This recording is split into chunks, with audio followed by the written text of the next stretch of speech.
धमाकों को लेकर के देखिए सूत्रों के हवाले से एक जानकारी मिल रही है जिसके मुताबिक आतंकियों के बीच आपस में झगड़ा हुआ था। पैसों को लेकर डॉक्टर उमर डॉक्टर मुजम्मिल के बीच झगड़ा हुआ। झगड़ा सुलझाने के लिए उमर ने एक ग्रुप भी बनाया था। सिग्नल ऐप पर आतंकी डॉक्टर उमर ने एक ग्रुप बनाया था। मुजम्मिल, आदिल, इरफान इस ग्रुप से जुड़े हुए थे। तो देखिए पैसों के लेन देन को लेकर आतंकियों के बीच भी आपस में झगड़ा हुआ था। डॉक्टर मुजम्मिल और डॉक्टर उमर के बीच पैसों को लेकर झगड़ा हुआ, ऐसी जानकारी मिल रही है। उमर ने एक सिग्नल ऐप पर ग्रुप बनाया था।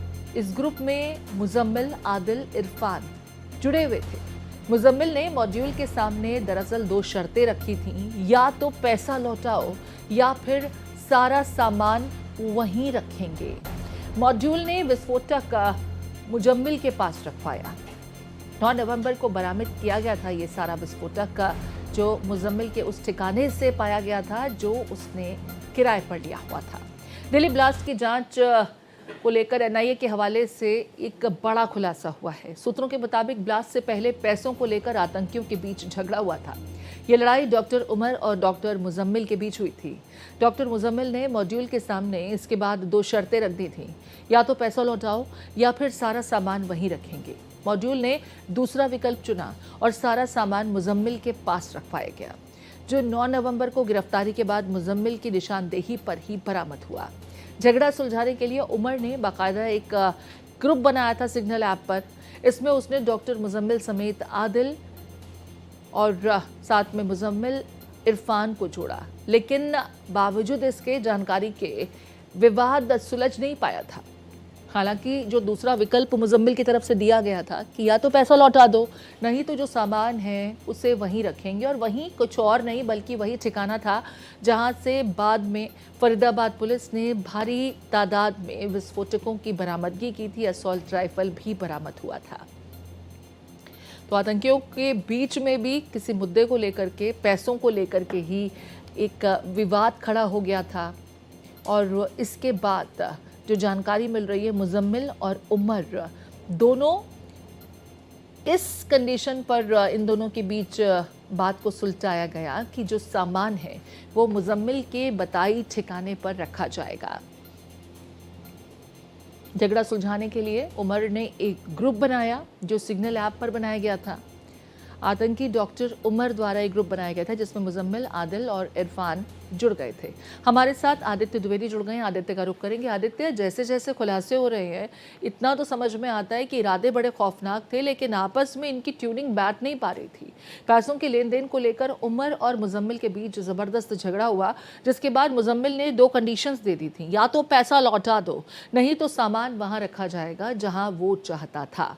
और जानकारी के मुताबिक जिस ठिकाने का उसने ऑप्शन दिया था उसी ठिकाने से, उसी की निशानदेही पर विस्फोटकों की बरामदगी हुई थी। असॉल्ट राइफल की भी बरामदगी की बात सामने आई थी।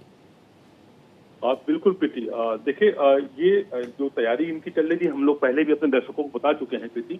पिछले 2 सालों से ये लगातार विस्फोट, सीरियल ब्लास्ट करने की फिराक में थे, लेकिन ये किन्हीं कारणों से नहीं कर पाए। अब जबकि ये पूरी आतंकी साजिश को अंजाम देने ही वाले थे, उससे पहले इन लोगों में आपस में एक ठीक ठाक झगड़ा हुआ। मतलब इतना झगड़ा हुआ कि पैसे की डिमांड कर दी गई मुजम्मिल को द्वारा, क्योंकि उमर सारे पैसे का हिसाब किताब रखता था, वो पैसा अपने पास ही रखता था।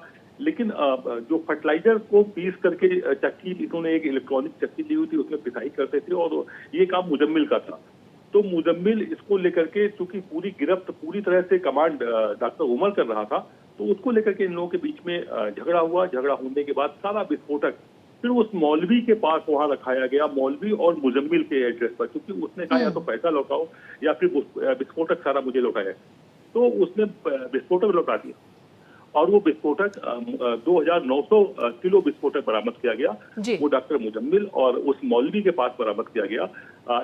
एक चीज तो इससे क्लियर हो गई कि अगर इन लोगों के बीच में ये झगड़ा ना हुआ होता तो ये विस्फोटक अलग अलग ठिकानों पर होता और उन ठिकानों को सिर्फ उमर जान रहा होता।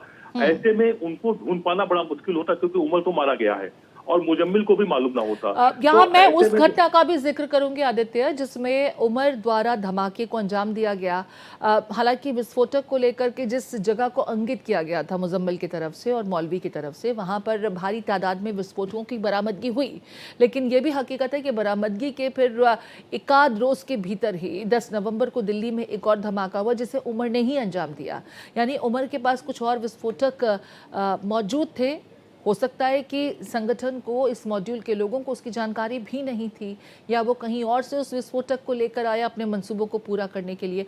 थोड़ा इस बारे में भी इन्वेस्टिगेशन अभी आगे बढ़ रही होगी।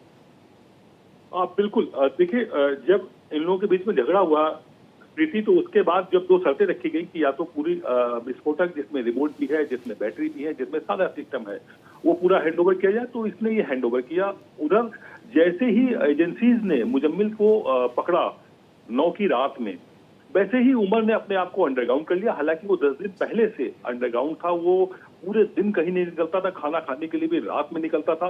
उसने अपने आप को और ज्यादा सेव कर दिया और उसके बाद उसने वो ठिकाना भी छोड़ दिया जहां पर वो किराए पर रह रहा था, उसको भी छोड़ करके बिल्कुल अपने आप को अकेला लेके, क्योंकि वो जान रहा था कि एजेंसियां बहुत जल्द उसको भी पकड़ लेंगी। उसने अपना मोबाइल भी स्विच ऑफ कर लिया था और उसके बाद इसने पूरी घटना को अंजाम दिया। बहुत तो शुक्रिया 9 की आदित्य तमाम जानकारी साझा करने के लिए। तो देखिए, दिल्ली धमाकों से जुड़ी हुई एक एक करके कई कड़ियां जैसे जैसे जुड़ रही हैं, कई ऐसे पहलू भी उजागर हो रहे हैं जो इस पूरे मॉड्यूल से जुड़े हुए हैं, और किस तरीके से इनमें आपस में भी रिफ्ट्स थी, टसल्स थी, वो यहाँ पर जाहिर होती नजर आ रही हैं।